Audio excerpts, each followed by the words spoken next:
Hey, stop, tu roules sur le boulevard BD, cet album est fait pour toi. Somna. Qu'est-ce qu'un rêve? La frontière est parfois si ténue entre le rêve et la réalité que l'on peut hésiter à savoir dans quel monde on est. Dans un village anglais du XVIIe siècle, les nuits d'Ingrid sont envahies de plaisirs coupables avec un démon. Épouse de Roland, le bailli, chef des inquisiteurs, c'est comme si elle comblait les nuits avec son bien-aimé par des relations charnelles avec un fantôme. Ces songes doivent rester secrets, car au village, il ne ferait pas bon d'être soupçonné de sorcellerie. D'ailleurs, le bûcher est allumé.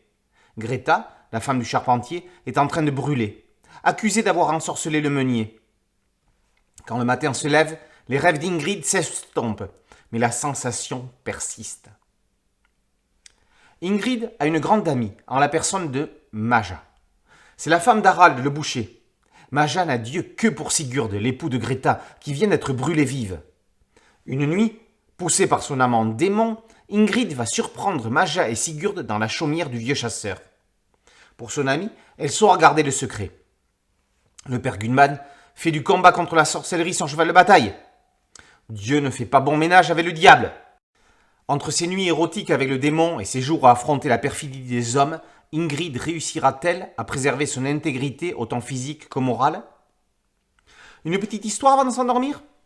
Ainsi est sous-titré Somna, ce comics lauréat du prix Howard Willesneir au Comic-Con International.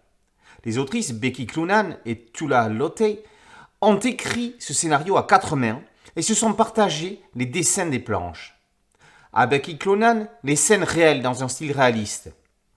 À Tula Lotay, les scènes sataniques et des rêves érotiques dans un hyper-réalisme. Si le mélange des styles peut être déroutant, il est parfaitement justifié par le propos et les différences d'ambiance. Bien que le livre soit destiné à un public averti, les scènes de sexe restent soft.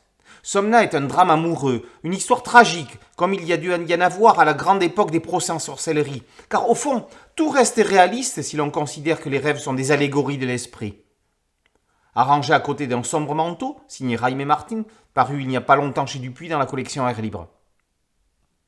Le comics, ce n'est pas que des histoires de super-héros, c'est aussi des petites pépites de folk horror comme Somna, qui, plus qu'une histoire fantastique, est un témoignage historique sur un temps nauséabond de chasse aux sorcières, époque que l'on espère politiquement ne plus jamais vivre. Rien n'est moins sûr. Somna, par Cloonan et Lotay, est paru aux éditions Delcourt. Boulevard BD, c'est un podcast audio, un site dédié et une chaîne YouTube. Merci de liker, de partager et de vous abonner. A très bientôt sur Boulevard BD. Ciao.